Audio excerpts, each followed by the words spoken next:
Bismillahirrahmanirrahim. Assalamualaikum warahmatullahi wabarakatuh.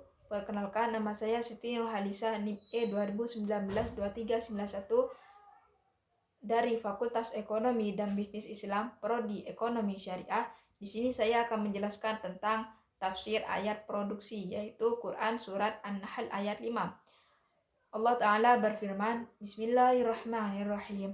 Wal an'amu khalaqna lakum fiha dif'u wa manafi'u wa minha ta'kulun. Dan Dia telah menciptakan binatang ternak untuk kamu, dan padanya terdapat bulu yang menghangatkan dan berbagai-bagai manfaat, dan sebahagianya kamu makan. Nah, dilihat dari tafsir Al-Mukhtasar atau Markas Tafsir Riyadh di bawah pengawasan Syekh Dr. Sholih bin Abdullah bin Humaid, Imam Masjidil Haram. Beliau menyatakan atau beliau berkata, dan binatang-binatang ternak yaitu unta, sapi, dan kambing, Allah menciptakannya untuk kalian, yaitu untuk manusia. Dan dia menjadikan pada bulu domba atau bulu unta sebagai sumber kehangatan atau manfaat-manfaat lainnya yang berasal dari air susu, kulit, dan sebagai tunggangan, dan sebagian kalian konsumsi. Nah, dilihat dari tafsir Al-Madinah Al-Munawwarah atau Markas Ta'zim Al-Quran di bawah pengawasan Syekh Profesor Dr. Iman Zuhair Hafidh, Profesor Fakultas Al-Quran Universitas Islam Madinah, beliau menjelaskan, wal an'amu khalaqaha, dan Dia menciptakan binatang ternak, yakni unta, sapi dan kambing, lakum fiha dif'u, dan padanya terdapat bulu yang menghangatkan, yaitu apa-apa yang dipakai untuk menghangatkan badan, seperti bulu domba, bulu unta, bulu kambing yang digunakan atau dikelola untuk dijadikan selimut, pakaian, dan lain sebagainya.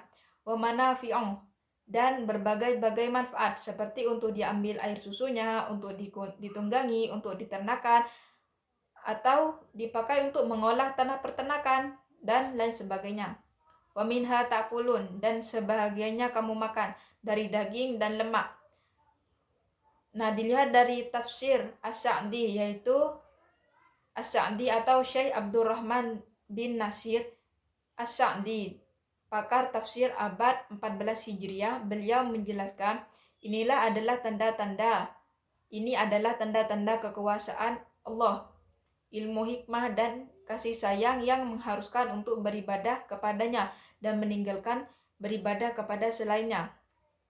Hewan ternak yaitu unta, sapi, dan kambing telah Allah ciptakan untuk keturunan Adam dan tidak menciptakan untuk selain mereka. Padanya terdapat bulu yang menghangatkan.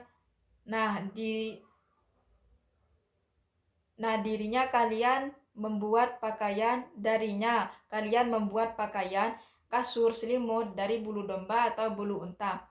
Dan padanya pula terdapat berbagai macam manfaat seperti dijadikan susu, mentega, minyak lemak, keju, dan peternakan, sebagaimana ia selalu melahirkan setiap tahunnya, sehingga mereka mendapat manfaat dari anak-anaknya, dan darinya kalian makan daging yang bermacam-macam. Maka yang memberi nikmat wajib untuk disembah dan bukan selainnya dari kalangan makhluk. Nah, intisari dari penjelasan di sini yaitu Allah menciptakan sesuatu, termasuk binatang ternak, untuk diambil manfaatnya.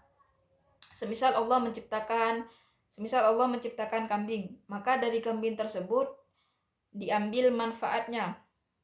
Semisal dari bulunya bisa kita produksi atau bisa kita gunakan untuk dijadikan sebagai selimut, sebagai jaket, baju, dan lain sebagainya. Nah, dari dagingnya bisa kita digunakan untuk mengkonsumsinya. Nah, dari anak-anaknya pula bisa kita ternakan dan yang bisa menghasilkan setiap tahunnya, dan manfaat-manfaat lainnya. Sekian dari saya. Hadanallahu wa yakum ajmain. Ihdinas siratal mustaqim. Wassalamualaikum warahmatullahi wabarakatuh.